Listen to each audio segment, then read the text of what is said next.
It is Sunday night. We're talking some fantasy baseball here on the fantasy baseball or fantasy fantasy baseball podcast. I can talk. It's a new thing. We're gonna hit FAAB. We're gonna talk about Jung Lee. We're gonna talk about some pitchers who are doing well. All coming up next.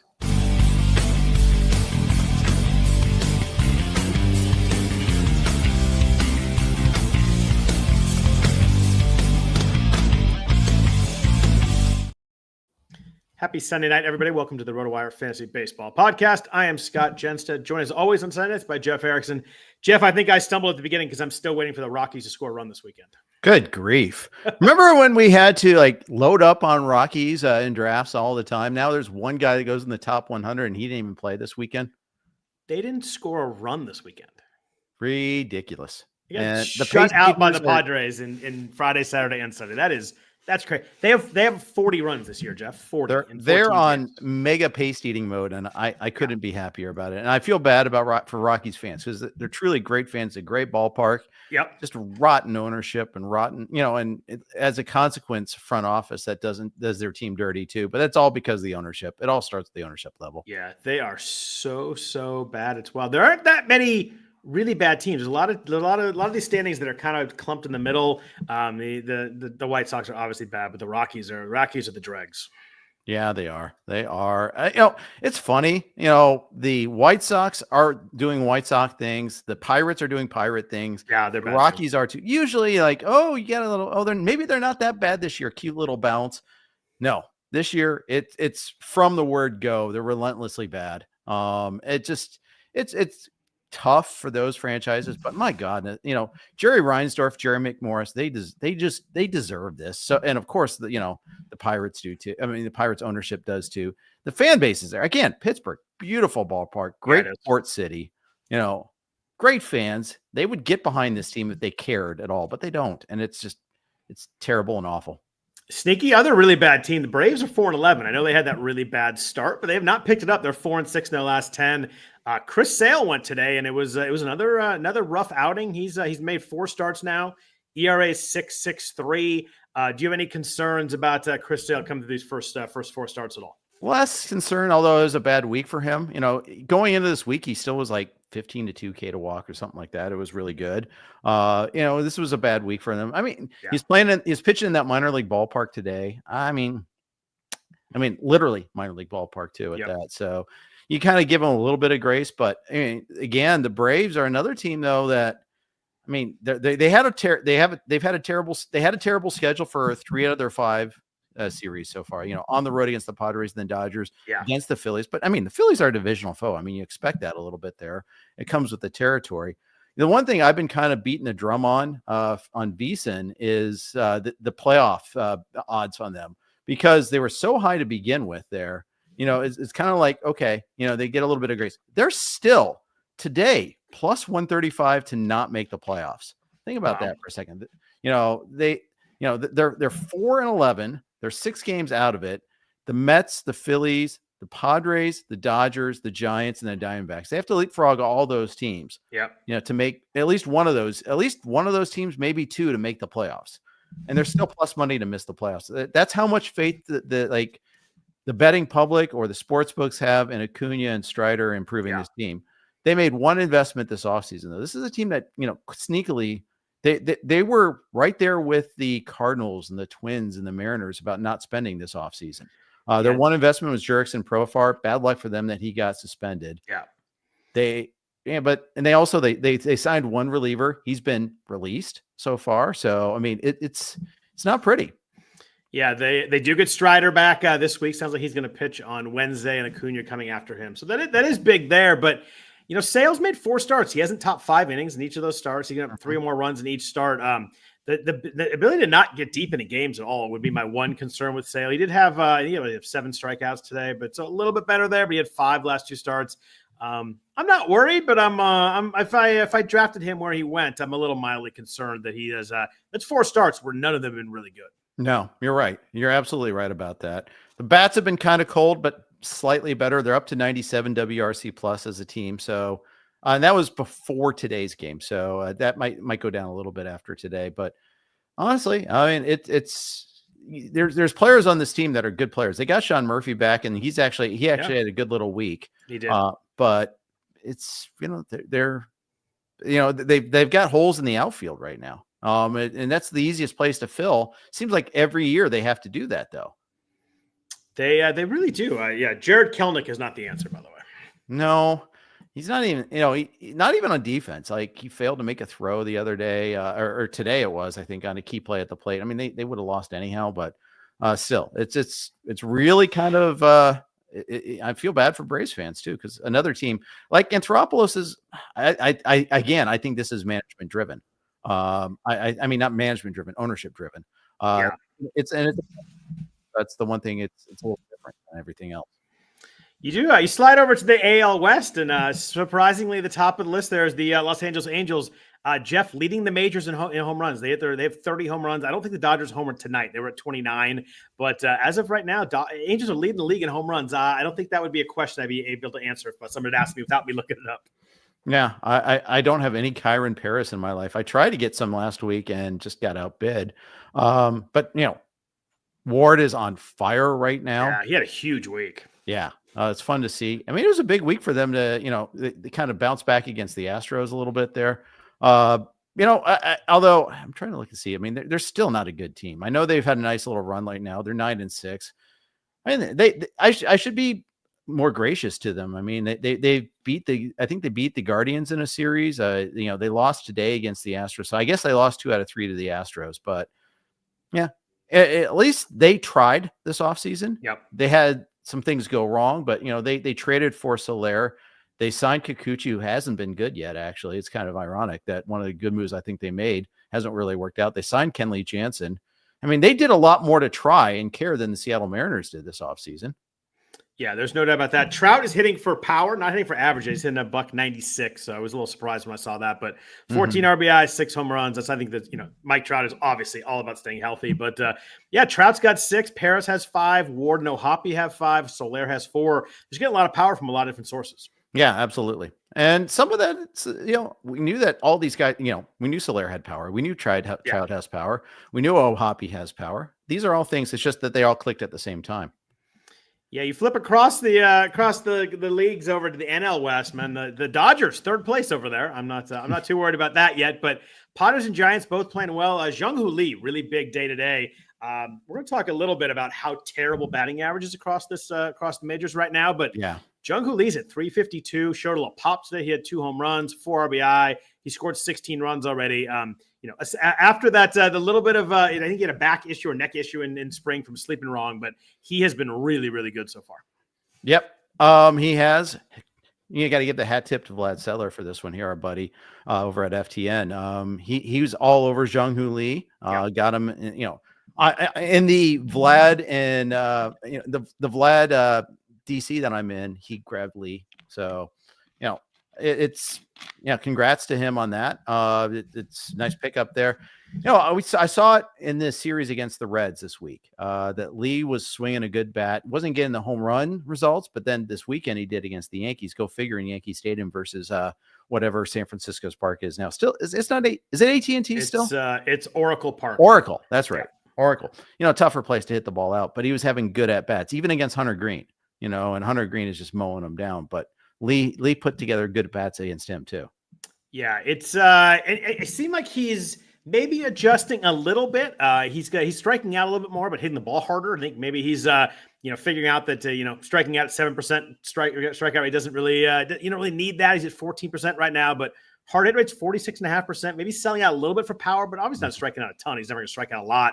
I do like the adjustment he's made. I've watched him a bunch, and I kind of like the approach so far. Yeah, and this is a guy that did get to have a full season, last year. We got robbed of that. So you would have probably seen some of that last year. You look at his KBO numbers, he always had a great hit tool. Yeah. And you needed that time to adjust to the major leagues.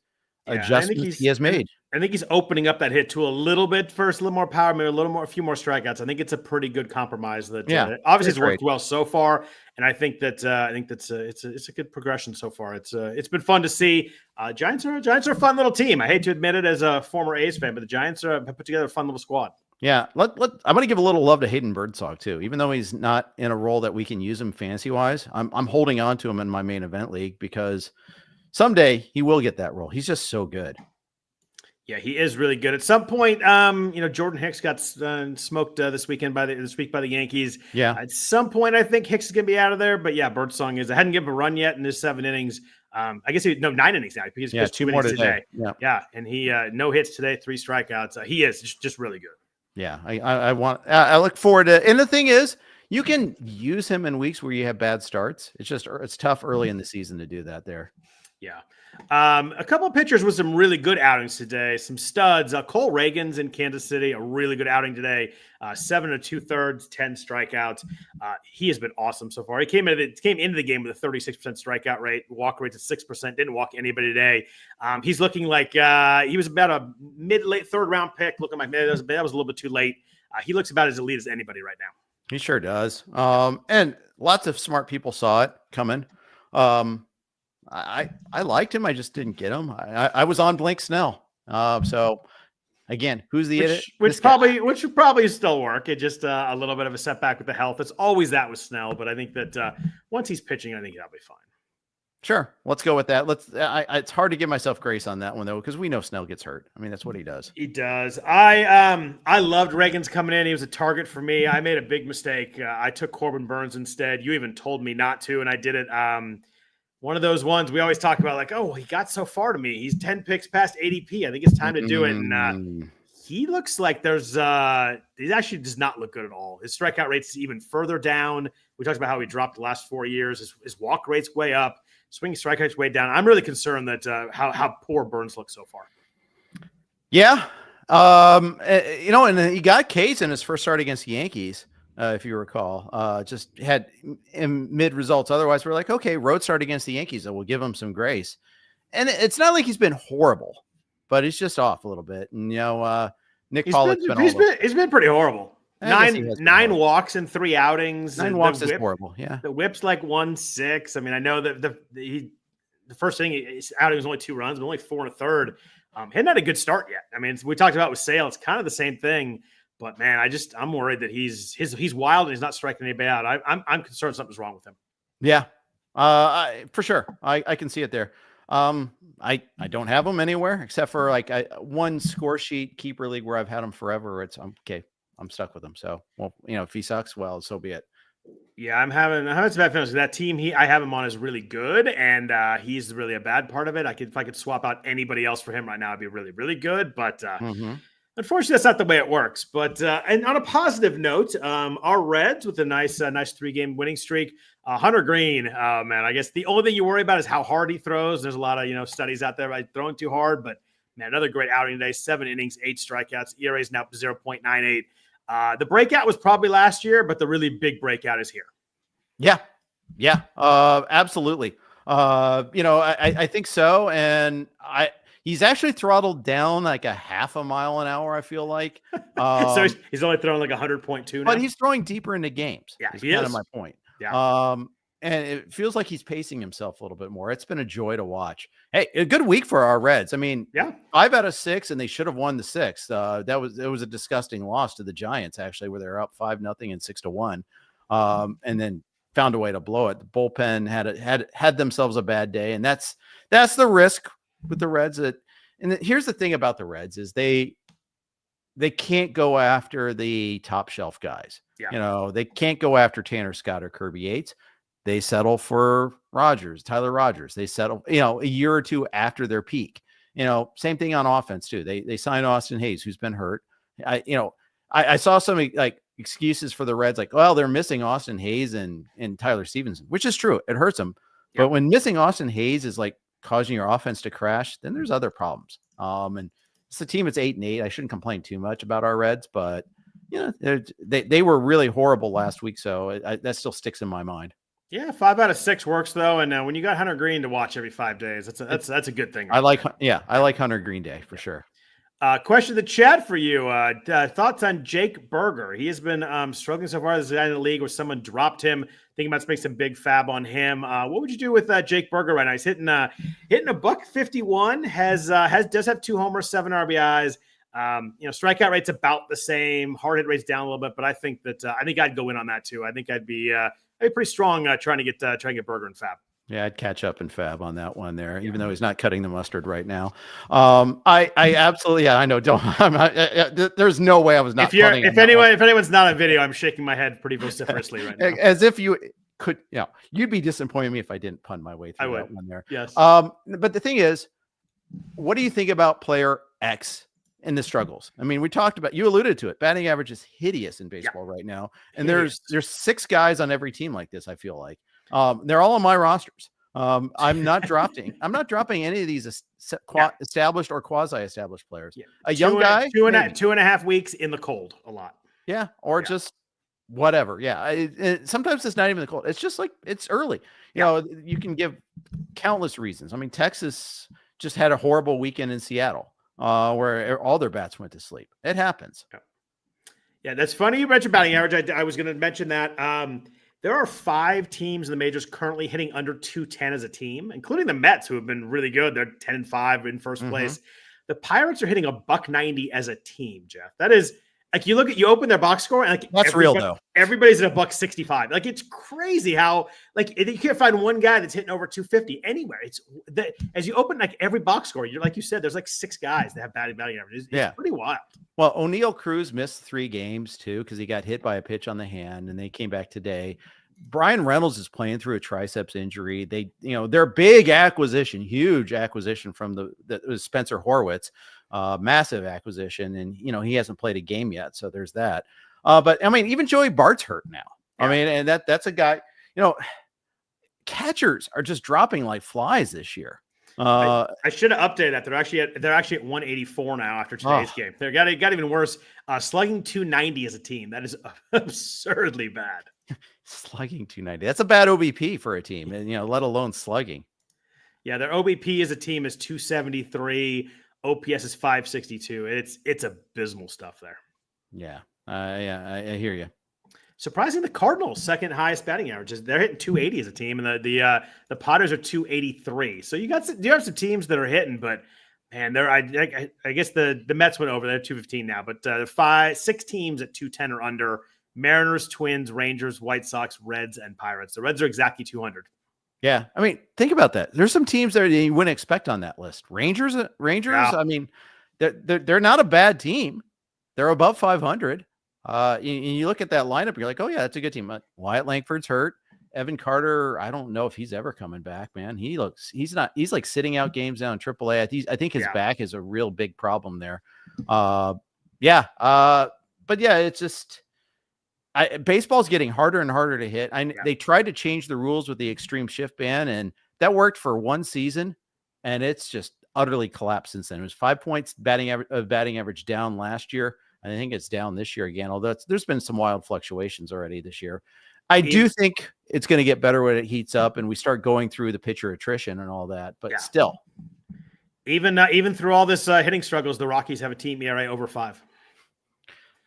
God bless the paste eaters. There's 5 teams with the team ERA of 3.2 and under. That's a pretty wild stat too. The Mets are at a 2.30 team ERA right now. That's good. That's good. Bonkers good. I mean, it helps when you play the A's all weekend, but still, that's really good. Well, the A's, I mean, they were the swinging A's for a while. We're thinking they were bet overs. Yeah. And then all of a sudden what happened? Yeah. The first 4 games in Sacramento went over, and then all of a sudden it kind of hit a wall a little bit, but yeah, it's 3 teams under 5. Jeff, the Reds ERA is 2.87 as a team. Yeah. I mean, the Reds are really good. The Reds are the NL Mariners. They have this good, fun, young pitching staff. They did nothing to back up on the offensive side of things. And it doesn't help that they've had some injuries. McClain going on the IL hurts them a lot too. Yeah, he's supposed to come back on Tuesday, which is a good sign there. But yeah, Hunter Greene 0.58 WHIP and Nick Lodolo 0.7 WHIP. Those are pretty spicy right there. You like that? I do. Well, let's talk about week 4 a little bit. Seems like we're definitely flying through this season. There are a handful of teams with 7 games. We got a lot of games this week. Kind of the first really ramped up 7 game week for a lot of teams. AL, we have the Yankees, Rays, Detroit, and the Royals. NL, we have the Nats, Mets, and Phillies in the NL East, Pirates, Cardinals in the Central. and the Giants with 7 in the West. Some really good schedules out there, though. If you're trying to do some hitting streaming, the Nats get 4 at Pittsburgh and then 3 at Coors, two staffs you want to get a part of there. The Phillies are home for 7, which is really nice. The Rays are home for 7. You mentioned earlier that minor league ballpark. It's still weird for me to flip on games there. It feels like I'm watching a spring training game, but them playing 7 games at home should be a nice week for Rays offense. Watching all those right-handers hit home runs that there are wall scrapers over the right field wall, the opposite field there. Trout hit one on the day game, the getaway day game this week that, oh my God, it was like off the label, but it just drifted and drifted. All next thing you know, it's over.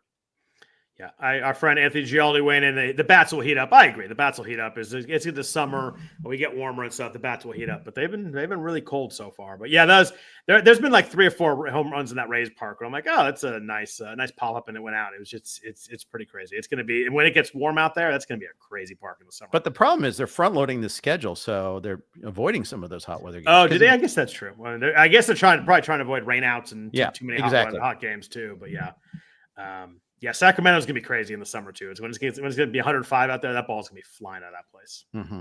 Yeah. But let's jump into some news and notes. We have some unfortunate ones here. The worst one is Justin Steele.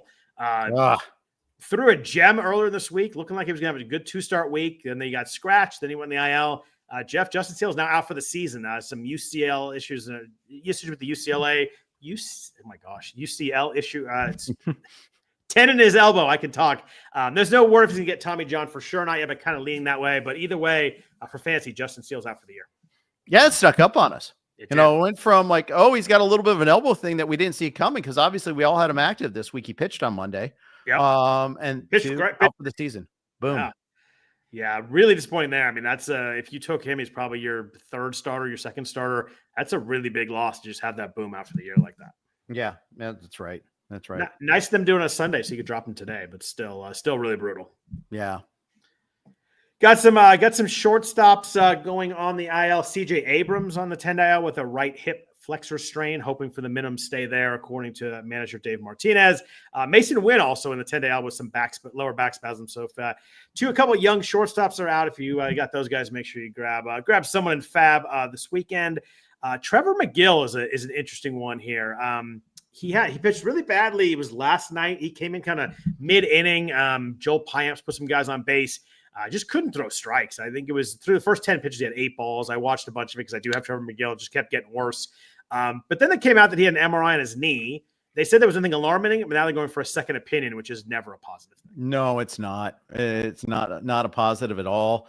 And this is on the heels of that weird spring training as well, where remember he wasn't ready to start the year because he was behind in his throwing program with an undisclosed injury, which they thought was arm related. Then he was pitching on the backfields and didn't pitch in a big league spring training game for like 9 days. His numbers weren't super awesome. Yeah.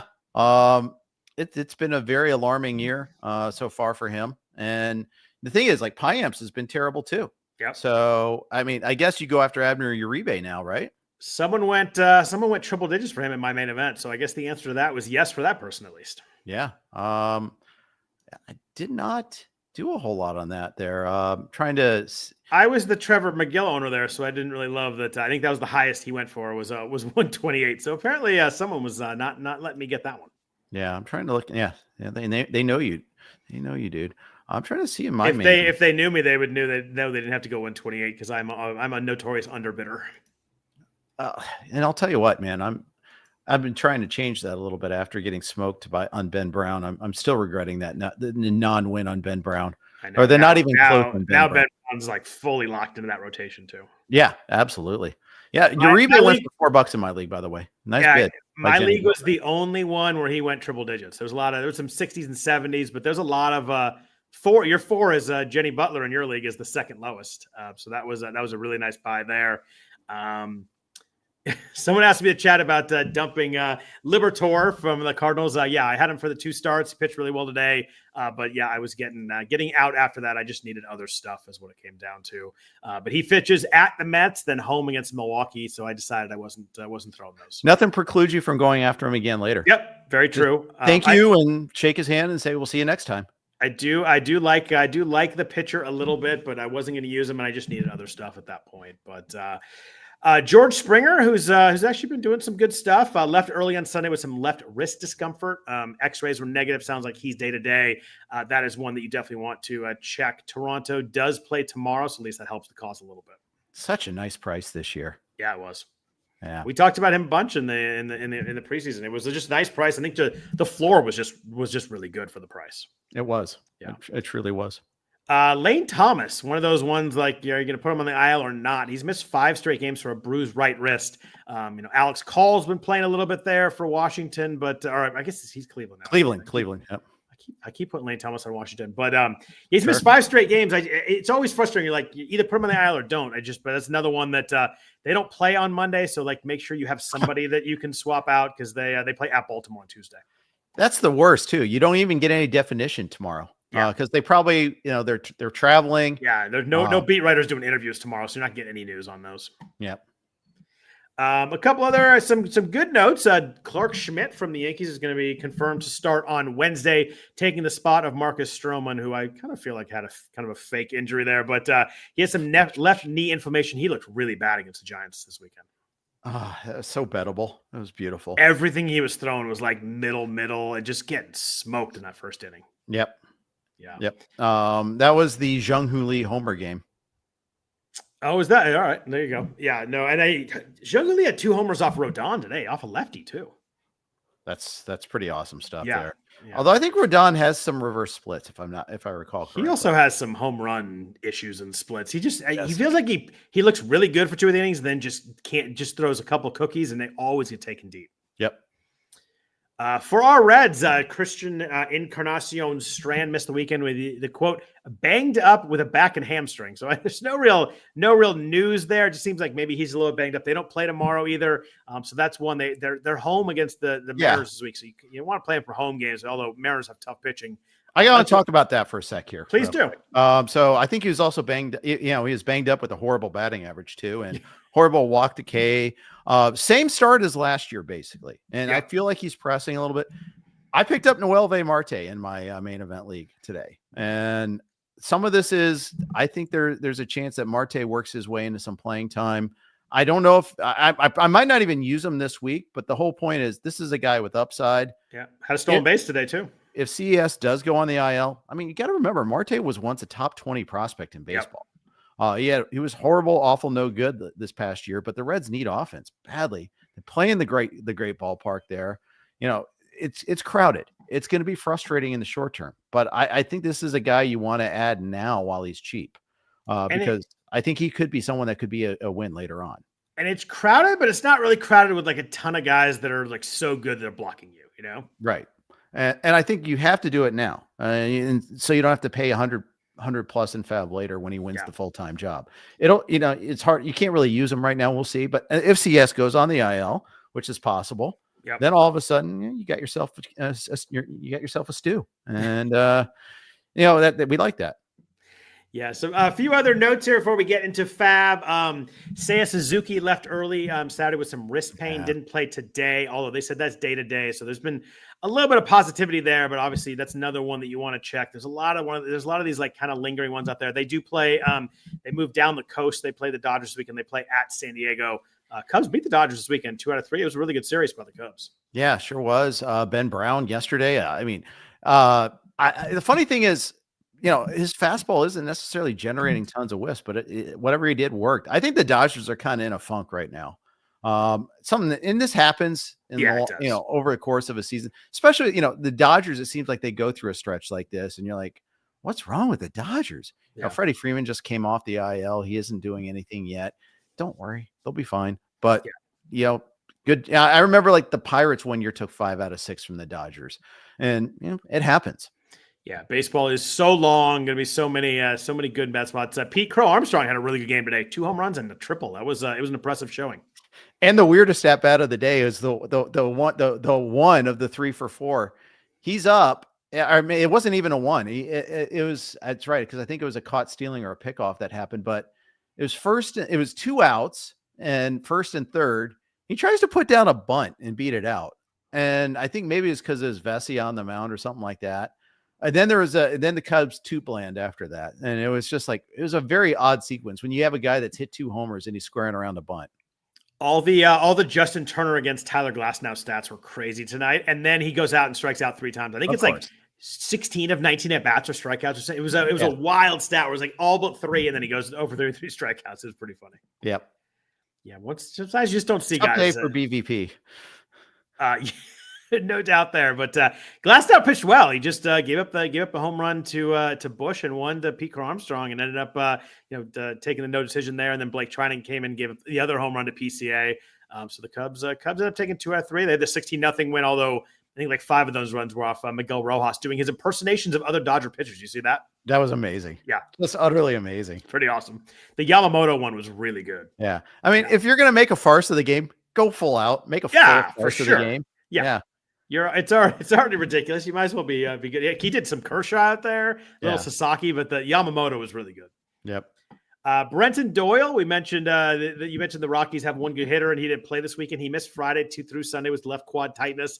Didn't help the fact that they scored no runs. So definitely another one to check up on. The Rockies do play the Dodgers in LA tomorrow.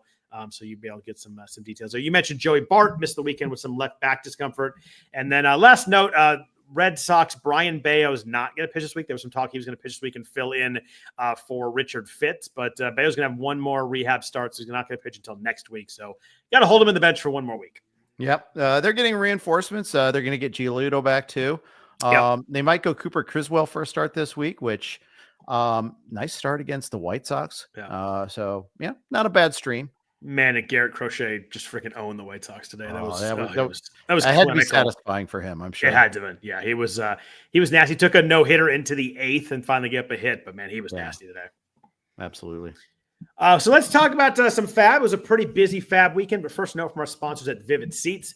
Finally, baseball is back. This Major League Baseball season knocked it out of the park with Vivid Seats and scored great tickets to the biggest games of the year. Every fastball, every home run, and every eye-popping play of your favorite team live and in person.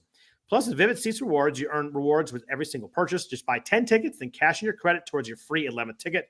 Talk about an easy win. Here's a pro award tip. When buying tickets for the whole group, split the bill and make progress towards your free 11th ticket even faster.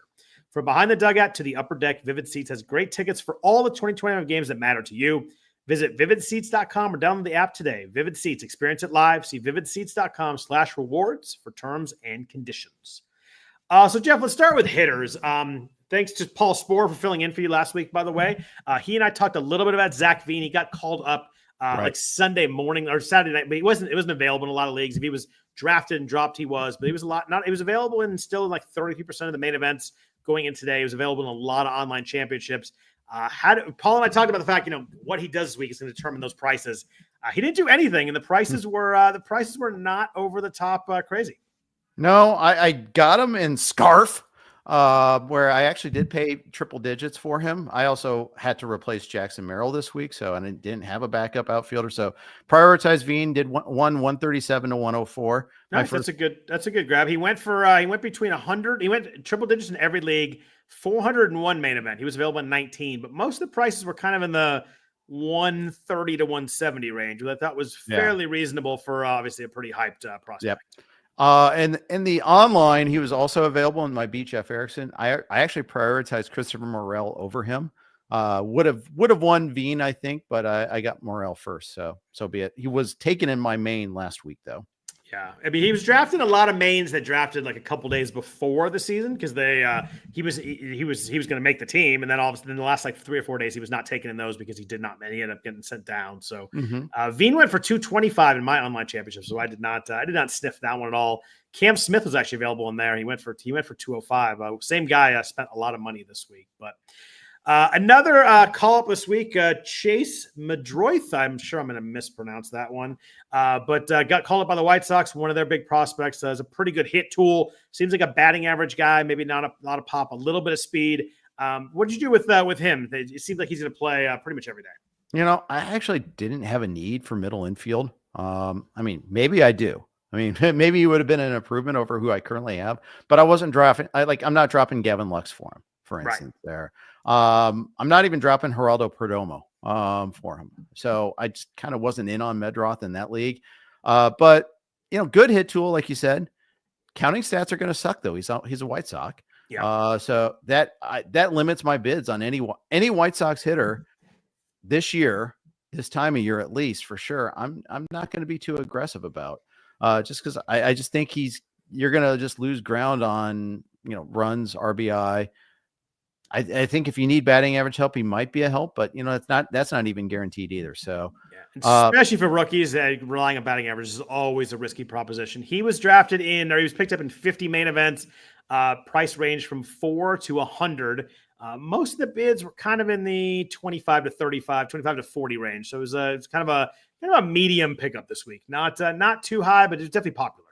Yeah, for sure. And again, if you'd lost CJ Abrams, if you lost Masyn Winn, yeah, you should be in on him. If you lost Jake Cronenworth, another guy that you could jump in on that. And I know somebody here on this podcast did lose Jake Cronenworth. I did. I went for corners to replace Jake Cronenworth because I do have a lot of middles because I had Jake Cronenworth at corner. But yes, I had to do some replacing of a lot of guys this week. And I got one of my teams got the Jackson Merrill Wyatt Langford combo, which is your second and third round picks. That's really tough. That is a tough look.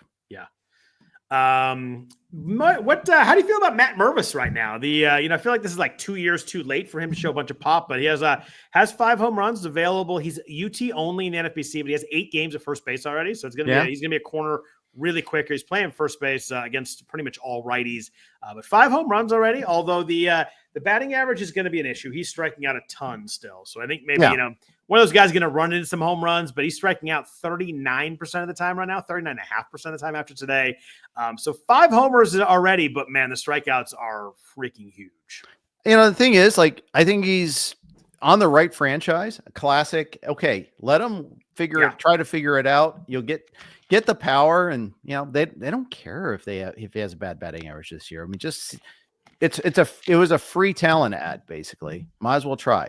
For our purposes, it's a little different, and I have Brent Rooker, so I can't pick him up. If you have Rooker, you have Ozuna, you have Schwarber, you have Ohtani. Two more games, he's gonna be corner. Yeah, true. Yeah, I guess you can pick him up because I have Schwarber, and I had some bids in. I knew I couldn't play him this period, but after that, you pretty much can play. Yeah. Okay, you're right. I kind of probably didn't state that very well, but. I will say it's also then you have to worry. Do I risk my batting average? But my God, how many teams have bad batting averages right now? Risk my batting average? Oh no, clutch those pearls. Yeah. I mean, it's already risked. It comes in pre-risked. 16% barrel rate, 58% hard hit rate. He's certainly hitting the ball hard, but the swing and miss is he's a 20.5% swing strike rate. But you mentioned Masyn Winn earlier. It looks like Thomas Sagasi is going to get some bunch of playing time here. Did you do anything with adding this Cardinals middle infielder? Not a Fugazi, but a Sagasi. Yeah, he's. I liked him better than than the Nationals options, for instance. In part because Paul DeYoung has been vetted. I mean, if you need some power, sure, I suppose. But if you better than Tenna, for instance, I think I prefer Sagasi. The problem is he's not really a shortstop, and they don't really have an actual shortstop to replace Masyn Winn right now. I also think Winn's absence is pretty short term. Yeah. Sagasi has a little bit of pop though. He had 26 homers in the minors in 2023. I think he had 20 last year. So in terms of some of these guys that I was looking at, he was a little more interesting to me just because he's shown some pop, and at least you're getting something out of that. You could, if you're gonna middle infield, hit me 10 to 12 home runs, something like that. It's there's a little bit of value here, but you're right. The playing time might not be that sustainable. Right. What did any of these outfielders you like? There was a lot of people that needed outfielders this week. We mentioned Wyatt Langford, we mentioned Jackson Merrill, Victor Robles last week. That we got obviously the IL news with him on Monday, so you kind of had to hold him. But there's a lot of people looking for outfielders. Jake Myers in Houston, Alex Call in Washington, Angel Martinez got called up. Jack Sawinski is always kind of lingering around the business to play enough. Any of these guys you like? Mike Yastrzemski in San Francisco had a really good start to the season. Are any of these second tier, third tier alpha guys? Tyrone Taylor playing a bunch in New York with Jose Siri going on the IL. Any of these guys that really jumped out to you, someone that you thought was maybe a step above the other ones? And last week we had to, when we were trying to replace Profar, we ended up with Alec Thomas, who isn't yet playing every day, but Jay McCarthy's been so terrible that so bad. Yeah. Again, another one of those. What do you do with player X guys? Well, he's one of them there. We had bids in on call on Zach McKinstry, who's outfield eligible, and Duhar, Jake Myers, with all guys that we are, have bids on. Myers is playing a lot and he can run, but he doesn't have any power at all. And that's the thing that's kind of like, I'm just, again, but then again, that's why he's available in the first place. McKinstry's the guy that was interesting too, because third short outfield that covers a lot of different spots for you. It does. And he's been playing a bunch. Detroit has 7 games this week too. I always kind of liked Alek Thomas. I think that, it's the playing time's weird because he and McCarthy are both lefties. So they're not really a platoon, but McCarthy's been so bad. They've sent him down before. I don't think he can hit. I know he had the one year we had a ton of stolen bases. He actually helped me that year, but I don't think he can hit. Last year, I think Alek Thomas can hit. I think that hard hit rate's over 40%. He's got 11.5% barrel rate so far. He's not gonna be a home run guy, but his strikeout rate's gonna be in the teens, that sort of thing. I just think Alek Thomas is someone that will hopefully help your batting average. He's not done so far in his career, which is kind of surprising. He's never hit above 235, which I would have lost that bet, but. I think he's going to be able to hit for average at some point, and I think he's hitting the ball a little harder. I kind of like Alek Thomas a little bit among that group. I do, and we picked him up last week, and we're holding him. Just can we wait it out basically? In my OC, I dropped McCarthy for Morel, so that's kind of where I'm at with that. Yeah, and in a 12-teamer, if you got an outfielder who's not playing, is playing half the games, it's really hard to use that when you always got someone playing, on the waiver wire that is playing a lot more. Yep. You're right on Jake Myers, though. Jake Myers is playing a lot. Already has 5 stolen bases, too. Like, if you're looking for someone who might toss you in a category, I know you mentioned no power, and I agree with you there, but 5 stolen bases already is a pretty good sign. Yeah, it is. And, playing every day, and the Astros lineup, which was really struggling for a while, has started to pick up a little bit. So, counting categories should be helpful there. Yep. A couple of middle infielders. You already mentioned Zach McKinstry. Any love at all for Edouard Julien in Minnesota? He led off today. He's playing a little bit more. This is someone that a lot of people really liked coming into last year. He had a pretty nice showing in 2023. Obviously, 2024 was really rough, but he had 16 home runs in 2023, hit 260. Last year was a bit of a debacle, but any love for Julien getting some more playing time here? Sure. I can see it. I could definitely see it there. I'm not, I wasn't big on him, but last year, people were actively on him because, hey, he can run, he can hit for power. He takes walks. The problem was he was taking too many walks and not hitting for average, and he almost was too passive. And you say that it's crazy. His strikeout rate, his swing strike rate's only like 11.5%. He struck out 34% of the time last year. That's a lot of looking at pitches then. Yeah. And you're right. And his defense wasn't very good either. And that was the other thing that was kind of restricting his playing time. And I still think that's maybe an issue that he's still going to have to deal with there. Since we're talking outfielders, Jeff, someone asked Kyle Stowers or JJ Bleday in a 12-teamer. You got a preference? I was on Bleday to start the year. It's kind of been diminishing returns so far. But I kind of believe in the ballpark and the talent. It's just a question of, the A's are going to get interesting here. Rooker played a game in the outfield. There's going to be a squeeze in playing time at some point in time, and I just don't know. Is that a Nick Kurtz tweet right there? Yes, it is. It has to be. It must. Dude is mashing in AAA. It got to bring up at some point, right? He's at 380 with 7 home runs. Every time you turn on Twitter, there's another Nick Kurtz highlight of him hitting a home run. At some point, they're going to have to find a spot for this guy. It's not. Soderstrom is hitting. They're probably their best hitter right now. Playing really well. So he's going to play. You move Record to the outfield, you can get a spot here, but they have to find spots for Kurtz pretty quick here. Yeah. I think that's why Rooker played the outfield, which I expect, at the beginning of the season, didn't we talk about, okay, of those 3 DHs that go in the 4th, 5th round, Rooker, Marcell Ozuna, and Schwarber, Rooker's the only one that really has a chance of getting outfield eligibility. And then first 2 weeks, he didn't play there once. You're like, okay, so much for that. Yeah. But now it's kind of working its way out there a little bit. Yeah, I think it will a little bit more. Someone mentioned in the chat that A's are going to heat up in the summer. I think that's very true. We mentioned that earlier about batting average and stuff. The Sacramento summer is going to be really hot. But my answer would be JJ Bleday among those two. I think that I think he'll be good. I think the park's going to be good. I think the offense is going to score a bunch of runs. I'd probably go there. Let's see. Anybody else that jumped out to you? You talked a little about Noelvi Marte earlier. I was going to ask you kind of these Reds bats who are maybe playing a little bit. Noelvi Marte, Will Benson got called up. He was someone that was a little interesting a couple years ago. It seems like Marte would be the one that you would jump on if you could. Pretty sure Benson had already been sent back down. Did he get sent back down? All right. Well, he went 0 for 4 with 4 Ks in his first game up. And then, they sent him down to make room for Andrew Abbott. That's right. Don't pick up Will Benson then. Yeah. Austin Hayes is coming off the IL soon, and he was projected to hit cleanup. And say what you will about the state of the Reds roster, but cleanup in the Reds lineup is still a pretty good spot to be, especially when they're at home. So for sure. Austin Hayes is a guy I definitely try to grab if he happens to be available. Yeah, he was available in my 12 team. I had some bids in on him, so I do like that as well. We'll always have that one walk-off Will Benson home run where he went nuts and threw his bat. It was a great walk-off celebration. Yeah. By the way, did you see Adele Amador got called back up? Yeah. Rockies middle infielder there. Was he available tonight? I don't even know if he was.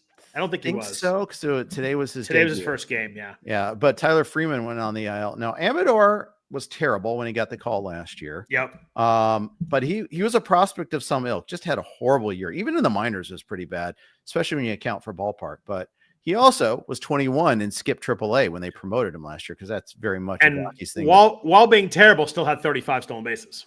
Yeah. So he pay attention to see what happens with him. It could be just a short-term call-up. But yeah, Rockies prospect. I mean, Coors Field still exists. It's just even the Rockies are pretty terrible. That might be someone that could be interesting down the road. He hit ninth today. Obviously, if he starts to hit, that'll change a little bit, because they don't have a lot of guys that Nick Martini's hitting second and Kyle Farmer's hitting third. This is an atrocious lineup. It is. It's really horrible. God, it's really, every time you look at it, it just gets worse. It's just so bad. It's art. My only other guy, if you're in a 12-teamer, I think Dillon Dingler, the Tigers catcher now that Jake Rogers on the IL, is a really good ad. He's 27% rostered in 12 teamers. He was pretty much taking a main event, but I think that he can actually hit. Yeah, we've talked about him before. I've made in a good way, but I won't repeat it, because the timing's gone now. But I think he was. I even picked him up in a league. Did I pick him up in a league today? I think he's a 12-team catcher right now, though. Yeah, in a 2-catcher league, I should say. I had a league where I needed Dingler, so and he had some power. So yeah, definitely. Yeah, he had 17 bombs with a good batting average in AAA last year, and we're talking about second catcher. Like, that's definitely enough to get me interested in it. That's more than most guys you look at for that. Yogurt is where I got him. There you go. There you go. What about starting pitchers? Paul and I last week talked a little about Chase Dolander, but he was not available in many leagues. He was available this week. Again, he pitches in Coors Field is the key here. But man, the stuff looks really, really nice. He does. But again, I hate trying to FAAB pitchers that you can't use in their home ballpark. Do you think there's any way you can use him in his home ballpark? No, I don't. Maybe for a starter or two, but Coors Field's undefeated. Yeah. I don't think that changes. That was the exact quote that Paul gave last week about Coors Field. That's and I think I got it from Todd Zola originally. I mean, it served me well. I mean, every once in a while you miss out on an Ubaldo Jimenez for a year. You miss out on here's what happens though. Kyle Freeman will throw 2 good starts. Like, okay, right. You talk yourself into, maybe I can use it for this one. Yeah, he's got 2 road starts, and then you get Gombered with him, or you get, and it's just don't do it. You promise you'll feel happier at the end of the day. I mean, you miss out on a couple of decent plays, and your pivots might be terrible too. But like, don't chase Rockies closers. Just don't. You'll be happier. He was very, very popular in the main event. 55 leagues had people add him, so he's probably taken a couple leagues.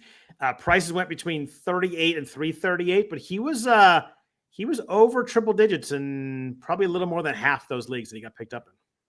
Yeah, he might have been. And hey, I hope it works. I hope he is the one super duper awesome prospect that will change the conversation about Coors Field forever. But until that happens, I'm just going to keep on doubting. Did you do anything with David Festa? I took Zebby Matthews off our list because it looks like he's actually not pitching this week. There were some rumors he was going to pitch for the Twins. Twins are going to twin. Yeah, he's looked really good in the minors. But David Festa did pitch this week, and now he's going to pitch again this week. I had some bids on him. I was surprised. He was really popular. His price is pretty high this weekend. Yeah, I like Festa. I drafted him frequently and then had to cut him in some leagues just because I couldn't carry the spot. But he's going to get at least one more start against the Mets this week. It's not. I know the Mets batting average is what it is, but I still don't like that start. Yeah. And then after that, we'll see, because the Twins have this weird thing with Chris Paddock that they have to keep on rolling him out there. And the other problem with Festa, and this is we get roccoed all the time. Rocco Baldelli loves to take his starters out after 4 1/3, 4 2/3. Happened again in Festa's first start. He had like 64 pitches. I mean, come on. How is a guy going to, I get being about this third time through the order thing, but that's so darn rigid. Yep. It's just, I just don't think, I think you're doing yourself a disservice. Then you go tear through your bullpen earlier. You put all this wear and tear on your lesser pitchers. I don't get it. Yeah, and we do play fantasy, and wins are a category, and you have to take that. You have to take that into account. He was, I thought I was a little surprised how high his price was. His min price was 38. I was kind of in that range in my bids. I was way low. Yeah, there was a number of bids in the triple digits. I think everybody's looking for any kind of starting pitcher spark right now. Him and Dolander, both you can kind of squint and hope to get some good stuff there. Dolander's low was 38. He went up to 338 in some of his bids, but Festa was really, really popular. Another guy that was kind of sneaky popular was JT Ginn. He was added in the most leagues in the main event, 56 ads. His price was not as high, though. He ranged there was a 101 out there all the way down to $8. Most of his range in the 20 to 30s. Ginn is someone who's added 2.5 miles an hour to all his pitches. Yeah. I had 2 really good starts in the spring, and then got called up by the A's. I had a good start this week, but he's someone that he seems like he's just kind of completely different repertoire than he did a year ago. Yeah, and the thing is, you don't want to blow off a guy like that because just based on what he did last year. But because of that velocity change matters. Can he sustain that over a series of starts? I kind of worry about that a little bit. I worry about the organizational context, including pitching in Sacramento for his home starts there. Yep. It's not all. It's not Coors Field yet. Let's be clear that it's not done yet. A done deal. That it's a total launching pad. The Athletics scored 0 today. It's funny that because I do a show on VSiN prop points. You can catch 11 to noon Pacific time, Best Coast time, Monday through Friday. But we're tracking the total on that one, and for like 5 games in a row, it was going over, and it kept on staying at 8.5. The minute they went up to 9.5, and then it ultimately went to 10, was a day game on Wednesday, and it went way under. It was 2-1. It was the Padres, where the Padres had 12 hits and scored 2 runs. They hit the A's like 12-2. Yeah, it was. I was funny. I was tracking that too. I knew some people that were betting it, like just flat betting the over, and it didn't move. It was at 8.5 for a long time. Then finally it did move, and there was, of course, on the day it moved, like you said, there was nothing going on there. Yeah, because we got Dylan Cease got that crushing earlier in the week, and we're like, oh, this is really a thing. Yeah. And then they had a day game after, like, oh, it's gonna just fly out of there during a day game. I still think that might be true later on. It just as it gets really hot, but they're also gonna. Sacramento, in Sacramento, it does get a lot hotter than Oakland. It's like 10 to 12 degree difference. But they've also said they're going to play a ton of night games just to try to avoid that. Some in the chat asked about Alec Boehm. Any panic on Alec Boehm? Alec Boehm's been really bad so far. Awful. He's hitting $150. He was 0 for 3 today. With horrific K to walk again too, by the way. Especially the walks. The strikeouts are a little bit high, but like still not crazy. Yeah. His walk rate. I think he's walked like 1 or 2 times. It's not been good. Again, it's early. I am not super worried, but he's got a 55% hard hit rate. He's hitting the ball hard with a 205 BABIP. So getting really unlucky. No, I'm not worried then. Yeah. A few more strikeouts than you want for him. Usually he's a 14, 15 to 17 guy, something like that. He's at 21 right now. I'm a little worried he's not walking at all, but I think he's hitting the ball hard enough that I'm not panicking quite yet. He's in the pantheon of are you worried guys right now. To me, he's established. So no, I'm not worried unless he's hiding an injury or something. But. Yeah, and good lineup. I think that he obviously, he had 97 RBIs each of the last 2 years. I'm not too worried there yet. Any other pitchers that you liked this week? Edward Cabrera was available in about I think he's 40% rostered in the main event. But he's someone that has really good stuff, but it's just had issues walking the house whenever he has pitched. It's always been his issue. But man, the swing and miss is there. The strikeouts have always been there in the past. He pitched earlier this week. I think he pitched 5 2/3. Looked okay, and but the walks are just always the issue. But what do you feel about ECAB? Obviously, the stuff is there. He was our priority this week. We got him for 67 in the main. We lost Pablo Lopez. We need strikeouts. And it's him and Festa were our 2 top targets there. Didn't get Festa, did get Edward Cabrera, and Easton Lucas were our 2 ads this week. I kind of like the Easton Lucas one. pitching for Toronto, filling in for Max Scherzer, who I don't really have any clue when he's coming back. And, I think Lucas is weird. He's 28. Like, he's not really a prospect, but looked really good in that in the time he's been up so far. Yeah, sure has. I think he's definitely, I think both are worth ads. I mean, I think the Jays might be good at unearthing some of these pitchers. And I think they did the same thing with Bowden Francis. And I think Lucas is kind of cut out of that. He's not young, but that's actually not a bad thing. He's lefty. Yeah. He gets 2 starts this week, home starts this week against Atlanta and Seattle. Let's take a stab. Why not? Yeah, I would. I agree. I mean, last he pitched at Fenway and pitched 5 1/3, 8 strikeouts. I mean, that was enough right there that I saw enough that I was in on some bids there. All right, very good. What about anything you do with the kind of some of these 2 start guys, Taijuan Walker, Tyler Alexander? I got far away from Tyler Alexander, but any Taijuan Walker love?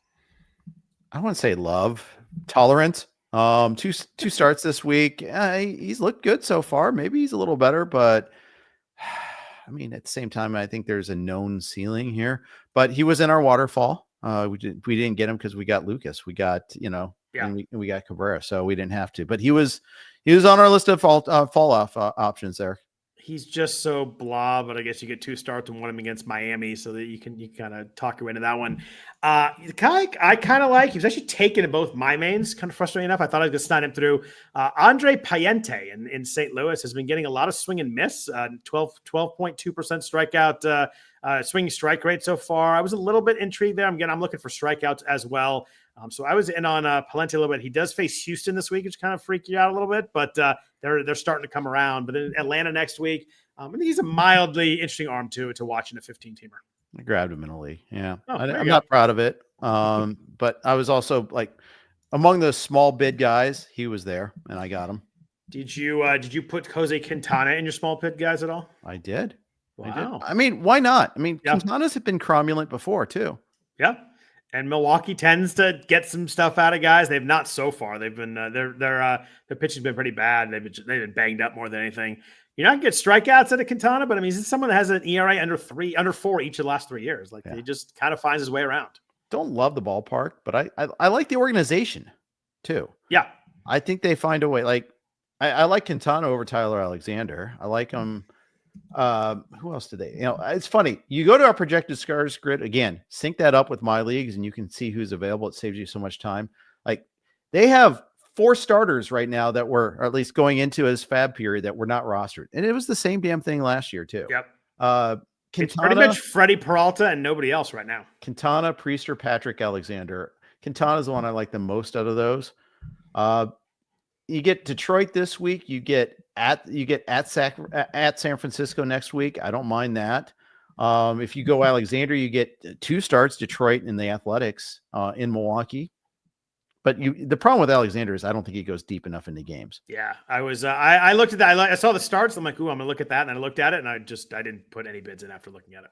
Yeah, Chad, Michael, Patrick Harris. I'm not sure if what he's. I'm kind of morphing him into a bunch of different names. You went like all kinds of 3 different names at once there. Yeah. Are you doing the One Tree Hill guy or the How I Met Your Mother guy? Yes, both. Okay, I was trying to merge them all with Chad. It's such a name, Chad Patrick. I worry about the wildness a little bit there, but he throws hard, and yeah, he could be all right too. Had a decent debut. What about relievers this week? I feel like it was one of those weeks like maybe there's some spec guys, but not really anybody falling into saves. There was some interesting interest in 2 of the minor league guys. Both Jason Foley and David Bednar have looked really good in their last 3 or 4 outings in the minors. Jason Foley especially, just because Detroit is a mess at the back end. They've got a lot of different guys, but Paul Sporer was on here last week. He said he's not that. Whoever gets called up, whoever they're just never going to pick a guy. They're just going to rotate. No, it's a feature, not a bug. They're going to match up, and he was saying it's frustrating for fantasy, but as a Tigers fan, he liked the fact that they met the way they were matching it up, and so they got some good arms back there. I said, is anybody going to 15 saves? Probably not. So, kind of not that interested in. I know Foley had a bunch of saves last year, but it really seems like they're not going to use a guy this year. I agree. I think the only guy that's really, I don't even want to say interesting because that might be overstating the case, but I I still like Canely. I think he's interesting enough. But yeah, I mean, and I'm holding on. I dropped Holton in some leagues this week because I just can't trust. And you need the spot, and that's the problem with any of these Detroit relievers. Yeah, might as well throw Florida relievers in there too. The Marlins relievers in there. I think that's going to be just a frustrating battle. You're already not bothering with the White Sox and the Rockies anyhow, so you start to lose. I mean, that's one of the things that's kind of tricky. Is all of a sudden we're at like 26 closers, and there's a couple of timeshares there too.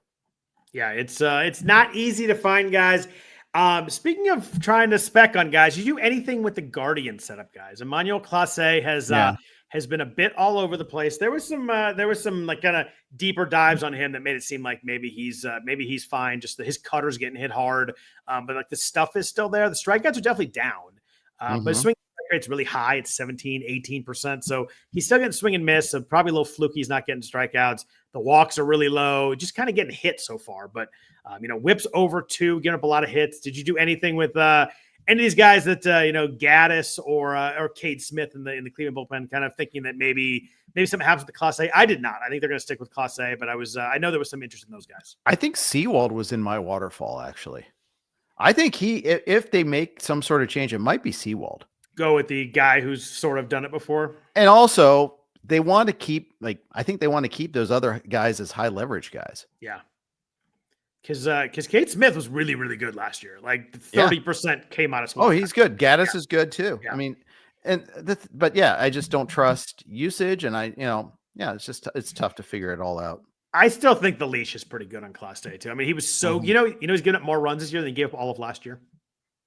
That's amazing. Is that a crazy stat? He's going to 600 runs this year. He got 5 last year. It is kind of a carryover from the playoffs, though, and that is kind of. It is. That's the one thing is he did not get guys out in the playoffs either. But I still think the leash is pretty long on him. Yep. Last guy I would ask you about. We kind of mentioned earlier Abner Uribe in Milwaukee. He went for 128 in one of my mains. The one I have, Trevor Megill in. Is that the guy you would go for in Milwaukee if you were going to try and figure out someone that, we got this Megill knee thing. Like he could go on the IL tomorrow and nobody be surprised. So this might be one that does open up pretty quick here. Yeah. I think it was a smart play to spec ad this week. I think especially if you needed the spot. Yeah. I mean, if you needed saves and say if you got Texas wrong and you didn't get Luke Jackson, I might be talking about myself here. And not in the main, but in other leagues there where I went yellow with Chris Martin instead, and it just didn't work out. Now I'm cutting Martin in leagues.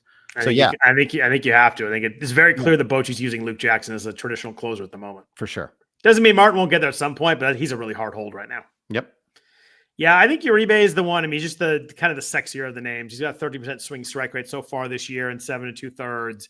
He just gets strikeouts. I think the walks will be an issue for him where, it's gonna be really hard for him to close if he can't limit those walks because he was 18% last year, 15% the year before. There's just a lot of walks to try and close. For sure. Yeah. So, I felt like it was more of a maybe a few speculation plays at reliever, but there was really nothing really saved wise to go out this week from when I looked at it. It might be the right week to go specking then. Yeah, that's usually when it is. Yeah, that might be, again, if it doesn't work out, you can just keep on recycling. Yeah, it was a weirdly really busy FAAB week. I was surprised by some of the prices. I guess everybody has money right now, but I was pretty vastly overbid in a lot of leagues on some guys that I was kind of not super fired up on, but in on a little bit, and they were I was like $20 or $30 short in some of those type of guys. Yeah, I mean, it's weirdly busy and underwhelming all at the same time. Last guy I want to ask you about. Someone asked him in the chat, just because you are the Reds guy. Andrew Abbott got a lot of interest. He pitched well this week. What you like? You like Abbott at all coming up for the Reds here? I didn't like him coming into the season. I kind of I'm happy he pitched well as for our Reds. Yep. I think it's important to remember they're facing the Pirates. And without O'Neal Cruz for that matter, and with a compromised Brian Reynolds. I hope it works out. He gets at Baltimore, at Miami. If he gets that, it's funny though. If they have one rain out and pushes things back, all of a sudden he gets at Colorado instead for that next week. But you're right. Yeah. I looked at it. I looked closer. I didn't really get too fired up. Then I saw at Baltimore and I was like, I don't really want that. But he was added in 30. He's added in 39 leagues for a high of 105. So he was fairly popular too. I was a little surprised. It was heavy bidding this week. Yep. You're right. It was. And, I mean, we're all needing starting pitchers. I think that's the takeaway. And he was good in his first one. As guys start to get hurt or guys struggle, you realize that starting pitching depth, especially in a 15 team, is something that not many people really have. Yeah, that's right. That's right. And the other thing with Abbott is he just pitches in that park. And it's always tough to throw home starts with the Reds pitchers unless they're, aforementioned Hunter Greene or Nick Lodolo. Yeah. So Hunter Greene, Nick Lodolo at Coors Field. You're starting Greene, right? Even though it says one start for the week? Not even. That's the week after, right? Yep. How about Nick Lodolo? Are you starting Nick Lodolo at Coors? Yes. In April, yes. All right. Because he gets 2 starts this week, Tuesday, Sunday, but then he gets Coors on Saturday against the Rockies. One start for the week. Greene slam dunk one in Colorado. Maybe Lodolo will see how he pitches this week, but my guess would be I would definitely use him. It's such a damn bad lineup, but it's still Coors Field. And I'm not scared of it until like June, I think, when it warms up. But right now, I'm not really scared of that. The lineup is so awful that I think as long as it's a good pitcher, I'm not throwing streamers there, but like a good pitcher that I would normally, start in a 1-start week, I'm not worried about Coors yet. I think they're gonna have to show me something to hit there a little bit before I start to take guys out. Mackenzie Gore, yes. I'm just looking at guys projected to start there because this week they get Washington Friday through Sunday. You're going to start Gore, I assume. I'm going to start Gore, but that's probably right about the limit. Probably right in there somewhere. Jake Irvin, you're not going to start, correct? It's tough though because this first starts at Pittsburgh. Oh, Irvin, yeah. So I'm probably starting that. I'm going at Pittsburgh, at Colorado. The lineups are both so awful that I'm probably just throwing that. There's a risk though that you get like the bad start and not the good start, but at least it's at Pittsburgh first. Yeah, I was going to say actually that's true. It's you're not going to get who was the pitcher that got hosed for? Oh yeah, Grant Holmes. Where he gets the Dodgers start and then you get rained Miami, out the Miami one. Yeah, horrible. Yeah, whoever. I'm not throwing Brad Lord for one in Coors. How about that? Yeah, bold move, Captain. All right. Cool. Well, thanks everybody for listening to the RotoWire Fantasy Baseball Podcast. We do really appreciate the chat was very active today. We appreciate that, Star. We try to get as many questions as we can in there, but hopefully everybody answered their own question there. I saw there was a lot of chat back and forth. We appreciate all the activity. Also, if you listen to the audio version, we really appreciate that always as well. If you please rate or read the podcast, that would help us too. Other than that, we'll be back at you next week talking more baseball. Hope you guys have a really good week, a good fantasy week, and take care.